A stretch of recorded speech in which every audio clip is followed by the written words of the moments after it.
After reaching a virtual red light because of parts on hand and time availability, we now have a full green light go to get the GTR and the RBZ up and running again.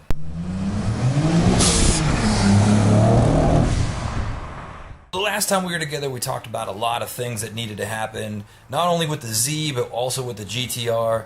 Unfortunately, I came to a point where I just had no time to work on the RBZ, and I didn't have the parts I needed to finish the GTR, and both of those conditions have changed. I'm excited, man. I really got good things I want to get done on the GTR today, and I want to get my RBZ up and running again because I really actually miss driving it. Let's talk about what we need to do. The last time I showed you the RBZ, it still had headlights in, it still had the fender on. I mean, it looked more like a car than it does now. It looks like a project car, man. It looks terrible. It looks tragic. Last time I talked about the coolant leak, I still have not figured out what that coolant leak is, and it's not because I can't figure it out. It's because I seriously have put zero time into figuring out what it is because I just haven't had the time availability. That's one of the things I want to try and change today. By stripping back some of these layers here, I have found some other issues that we need to address. First off, I talked about fixing the fender. So let's go look at the fenders I have right now. It's a beautiful day here in Hawaii today, man. It is Black Friday, the day after Thanksgiving. The weather and the temperature is amazing. You're gonna hear birds. You're probably gonna hear my neighbor's wind chime. It is what it is, dude. It's just amazing. Here are the two fenders. I have the original fender, which we all know is damaged right up there, and then I have this other fender. It has this stripping that needs to be taken off, and there's a couple places where I noticed there was some slight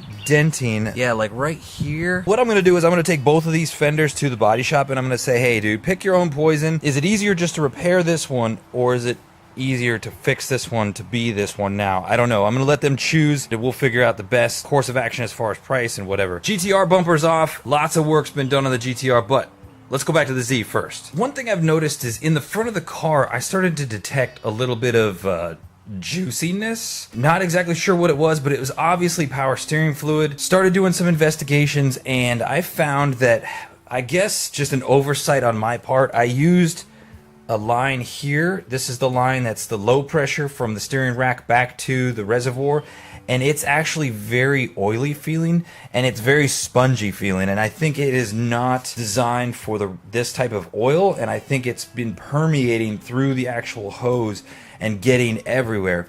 On top of that, I've also noticed there's some oil kind of on the outside of the reservoir. When I bought this car, this whole area here was destroyed from power steering fluid. I really had to recondition this entire area. I thought maybe it's the cap that's leaking, but there's no fluid on top of the reservoir. It was all on the sides, so I think it's this actual seal of the can. I went ahead and said, you know what, bump it, man. Let's just start super fresh. And so through Z1, I actually ordered, or Z1, Concept Z, one of the two. I ordered this entire reservoir that comes with a new cap and everything. We're gonna install a completely brand new power steering reservoir. Also gonna change out that other line. That should get all fresh and all good and fix all that permeation and everything that's going on there. Also, lately the car has been running like complete poop, just trying to get it up on the trailer to tow it home and whatnot, and I found the blow-off valve actually gave loose, man. Now we need to take this and actually get it welded up. Hopefully they can do something with this, get this welded actually legit in place. So that's something else I got to run off, as well as the fenders. I'll be taking those over to the body shop today. Lots of work that needs to be done externally on the Z, and external I mean by other people, other places. More to come on this, but some cool news, right? I actually got an offer, or not an offer, a suggestion or a recommendation, or it was brought to my attention that Hot Import Nights is coming to Honolulu on the 23rd December. This is what this car was designed to do. I mean, it goes fast, it's designed to go fast, but yeah, let's go check out the GTR. Maybe you notice it, maybe you don't, I don't know, but man, I have done so much work on cleaning this area up. Now, unfortunately, the paint right here and the paint up here is really damaged, and that was from taking this heat shielding off. I thought about doing some touch-up spray, but the owner talked about repainting the entire car, so I would just recommend he paints the engine bay while he's at it. But we've cleaned this up so significantly. Like, look at this area over here, man. Gotten all the wiring cleaned up, everything. Taken some cleaner and cleaned up the entire front mount. All this area up in here is all cleaned up. This area is all looking fantastic. Hose cleanup back here. These are the fuel lines. That'll all get worked out once to start getting the fuel lines back in here. And of course, all the wiring once I start wiring things up. But you'll notice one thing that's changed since last time, the turbo is out. And I took the turbo out because I started looking at, like, why is there so much heat shielding going on here? That thing is actually melted. The plastic is melted right there. And as I started looking around more and more, I could notice that there was actually exhaust leaking at the two different gaskets of the turbo. Those had to be ordered from Japan, but I have those on hand now. Our focus today is to get the turbo reinstalled, all new gaskets, turbo blanket, making it look super funky fly and fresh. It's gonna really look awesome. It's gonna set everything off. It's gonna set the standard for the way this is going to end up looking. You'll notice the valve covers are gone. Those are actually with the owner. He's getting those powder coated. I think he's going for the R32 GTR red. Balance tube has been painted, and I've installed a brand new PCV valve because for the time being, I'm taking this car back to a PCV valve setup and not with a catch can. And we're going to do that so we can do our initial troubleshooting just like we did on the Z, make sure everything's running fine, and then we'll switch over as time dictates or needs or whatever. So today, turbo install, also working on the Z. Should be lots of cool stuff going on today. One other cool thing, man, and I don't know if I talked about this, maybe I did, or I think I did talk about it, but I think I edited it out. But we also got some brand new goodies for the Z, man, and I'm so excited. So, you remember I talked about, did I talk about how I had a garage sale, basically sold off all my old car parts that I had laying around? You guys came in mass force and you guys made that car parts sale fantastic. I wanted to put all of those proceeds back into the Z, into Project RBZ32, and so this is what I got, man. If you can't tell what it is, oh snap. All brand new leather seats, man. Black leather, red stitching. It's going to match the shift boot and the e-brake. I've also ordered the center console, the armrests, and a brand new steering wheel, but those have not yet arrived. But man, look at the difference. The OEM gray and the black. Oh, it's going to look so good. So we got the back seat, we got the front seats, and this is definitely something that we will be doing very, very soon. This is possible thanks to you guys, thanks to you turning out, thanks to you guys sharing the word that I was even having a car sale. You guys helped me clean out the garage. Your contributions to helping that happen are being reinvested back into the cars. You guys are awesome, dude. I want to continue to do that. I just want to continue to kind of constantly roll everything that we're doing as a community back into this project. But anyway, enough blabbering.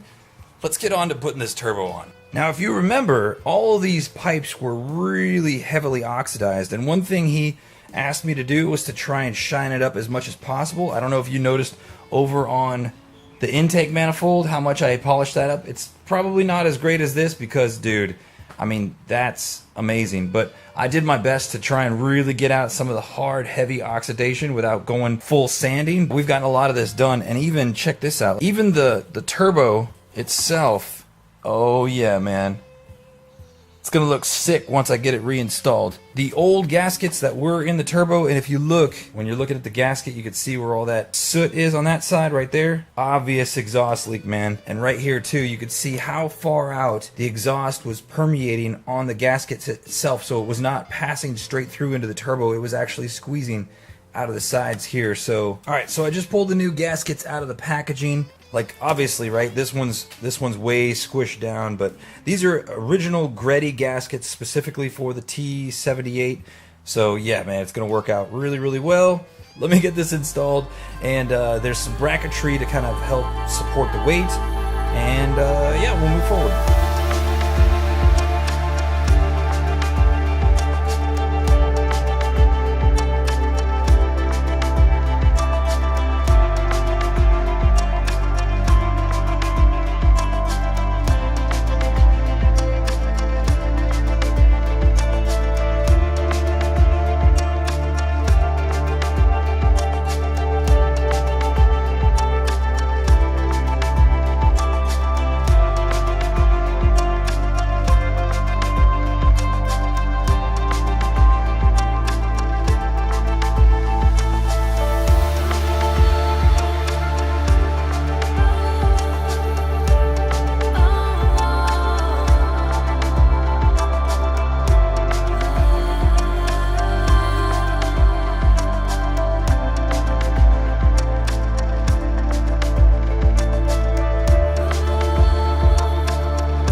yeah.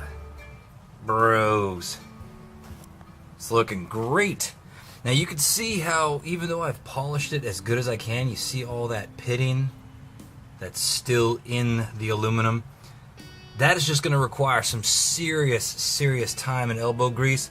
And I'm just really trying to kind of bring this back to as best of a restoration as I can without really just putting ridiculous amounts of time in it. But guys, I'm not going to put up any before and after shots just now, but let's just say it looked like that when I got it, and it looks like that now. So yeah, the blanket, man, really does a lot for this bay. Exhaust is hooked back up. It's really going to bring it into the modern era, kind of clean it up and give some new technology, so hopefully a lot of this heat is not doing ridiculous things inside here. But looking good, looking awesome, everything is functioning great. Just need to tidy up the oil lines to figure out how I'm going to do that. I'm going to actually reroute. We talked about this catch can that was up here, going to reroute, da-da-da-da-da. Everything's going to be good, but turbo's fully installed, new gaskets, everything's tight. Everything should seal way better. This thing's going to be a beast when it's done. That said, it's time to focus our time. It's time to focus our time. It's time to focus our time and attention to the RBZ. Like I said, I want to get the power steering done. I actually just went and took the fender over to the body shop. They were open, but they weren't open. They were closed. There were some employees in there. They were just kind of catching up on work, but overall the business was shut down. So couldn't go ahead and drop those off. We're going to have to do those another time. But I definitely want to get the power steering done, and let's get this coolant leak found, get that peace of mind squared away. Definitely an oversight, but man, you could see how moist this hose is, and it is really weird and spongy. I just definitely grabbed the wrong type of hose. I think this is probably heater hose or maybe even really thick vacuum line, but it's actually swollen up.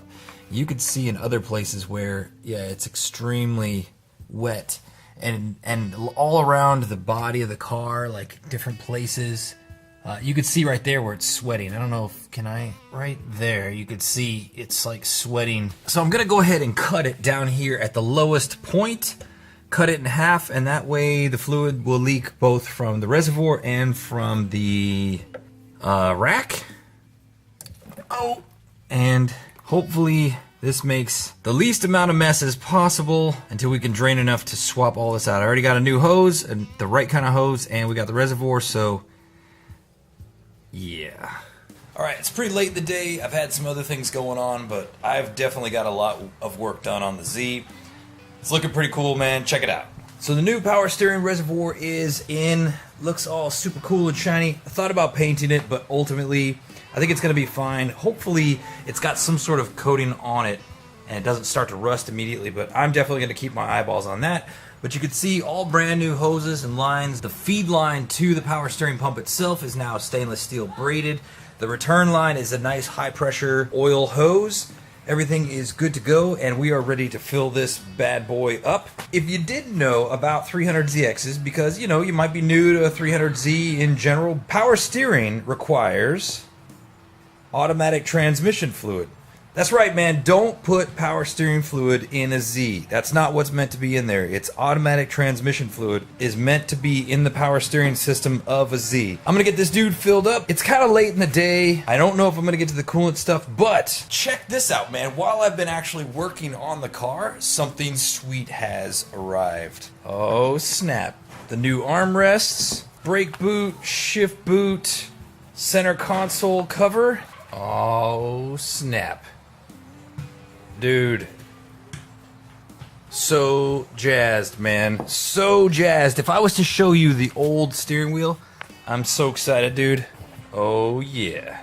So those are some great, good, fun, awesome things that are going to be coming very, very soon, but all good things. But I'll tell you what, I'm going to go ahead and start to get work on this coolant leak. I've narrowed it down to definitely coming from probably right around or above the starter. But in order to see those two coolant lines that are on the block there, I'm going to have to pull the starter out. Let me get all that prepped. Let me get that pulled out and see what starts to happen. So I got everything apart. I got the starter off. Oh, it's the next day, by the way. I got the starter off, and I thought to myself, crap, how am I going to start this thing now? Because I'm not going to be able to pressurize the system or tell where the leak is. Then I took the cap off the radiator coolant tank, and I think that released a vacuum lock.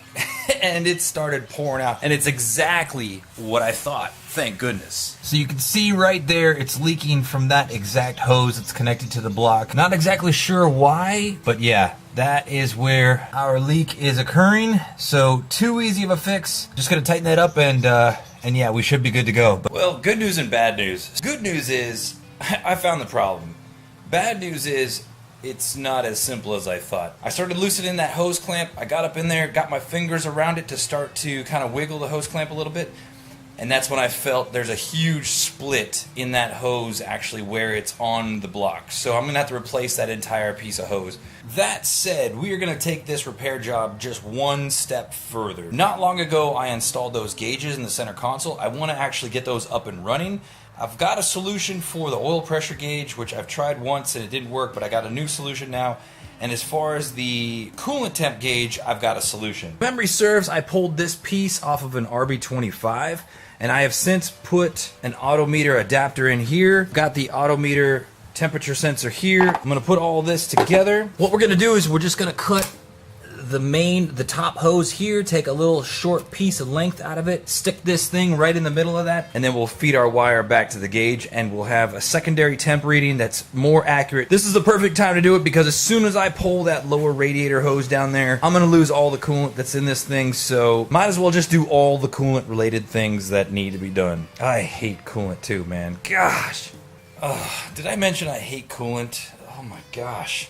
I'm covered in all kinds of sadness. I don't care how careful you try to be, draining coolant is a mess. It's just always a mess. And then it gets everywhere, and then later on it heats up and it stinks and whatever. But look, man, I got the hose out. That's the culprit, man. That little split. So the hose clamp was right there. You could see the indentations. And it split just beyond it. Not exactly sure why. Yep, just need to find a replacement for this dude, and we are back in business and back up and running. If you're ever going to fabricate a car, man, I'm telling you, you got to get in with your local parts folks. The people that work behind the counter, they're super folks, man.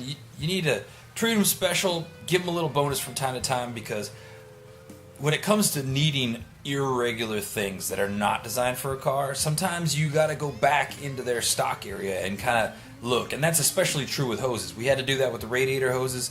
And the heater hose is not any different, man.